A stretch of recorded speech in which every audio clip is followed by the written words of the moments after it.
Oh, hello. Oh, have to call you back. Goodbye. Hi, everyone. Welcome to Storytime Anytime. Today we hear how Jesus calls the disciples. But I'll give you a hint. He doesn't use a telephone. Last time, Peter shouted, "Pull!"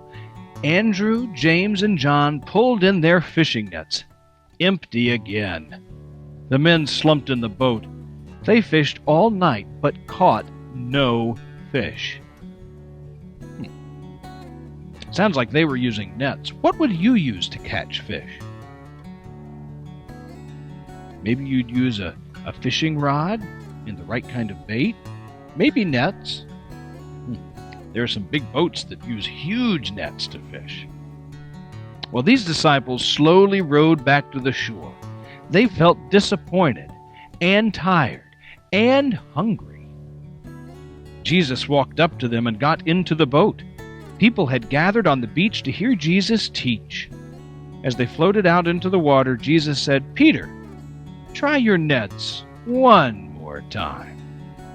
"Teacher," Peter groaned as he lowered the nets, "there are no fish here."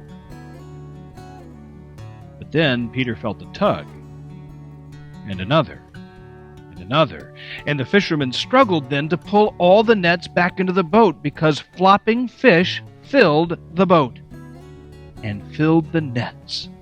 Those fish were spilling over the nets. Whew! Now, Peter and the others certainly have a lot to learn from Jesus.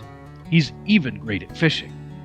"Impossible!" yelled James. "A miracle!" yelled Andrew. "Jesus filled our nets with fish!" yelled John. Peter fell to his knees and whispered, "Leave me alone, Jesus. I don't deserve this miracle from God." "Don't be afraid," Jesus comforted. "God's miracles are for everyone. Follow me. We won't catch any more fish. We'll catch people."